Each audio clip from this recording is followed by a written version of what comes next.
I'm at the Cliffy Miller Yard catching up with Nick Paddock ahead of racing in the Eastern Cape on Friday. The yard get underway in race 2 with Vino Rioja. Now she's joining us in shot. She's a lovely, elegant looking filly. And Nick, she'll be having her first start on turf. Yeah, thank goodness. It's been a while. Yeah. So we've been trying to find a grass race for her over the trip. This one popped up nicely and it's cut up to a small field. Alan's horses looks very, very hard to beat. So we're going to be taking our chances though. And she can definitely find quartets and trifectas, and she's only getting better. And once I think she turns 3 and gets a rating and finds one of those open maiden handicaps, and she'll be a very tough horse to beat there. But let's just keep an eye on her and hope she runs a big race for us on Friday. She certainly is lovable. We move to race 4 where the 2 runners step out. We're going to start with Ringerling. She'll be making her local debut and she relocates from the Highveld. Nick, her initial 2 runs were actually decent and she only really sort of wandered off course in her last start.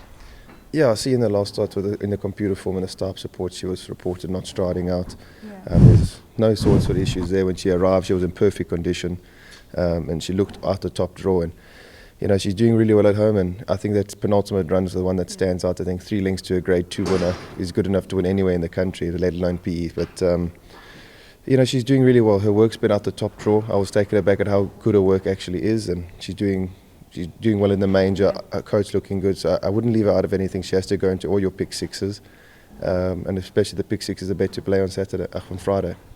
Well, there you have it. Don't leave her out. Now, racing alongside her will be Rupa. She'll be having her very first start. She's a 3-year-old filly, a daughter of Patala Palace.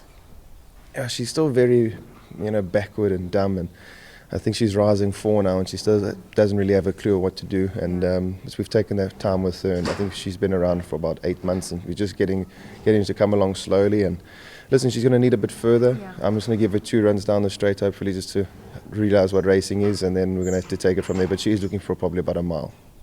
Another 2 runners as we move to race 5, and another newcomer in the way of crowned Hornbull. Now, this fellow's last 2 runs have been wins, one here in the Eastern Cape, and he followed that up in the Western Cape last time out, so very exciting form.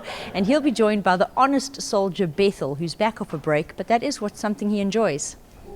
Yeah, I was about to say again that he's probably a little bit on the big side and he's going to need the run, but the last time I said that he arrived and I got egg on my face. But he's doing really well. I think he might just need a run or 2 just to bring him along, but he does like racing fresh. His grass form isn't terrible. He always seems to hold his own, whether it's the grass or the poly. I think you could run him on the tar road and he'd enjoy himself still. He's just one of those horses that keep on going and going. Throw him into your quartets and your wider pick sixes. He's an honest horse and you can't leave him out. Crown Hornbull, he's a really, really smart horse. He does everything right. He's a big chap, but when you look at him, you don't think he goes 5 furlong. You probably think he'll probably go closer to a 1.5 miles. But his work at home has been out the top draw, having the first run. We put the tongue tie on him. I expect a big run from him. I know he's carrying a lot of weight and gives weight away, but he is a high-class individual, and I expect a very good run. And closing for the yard in race 7 will be Vihans Queen. Now, she tried the blinkers last time out and she placed with them.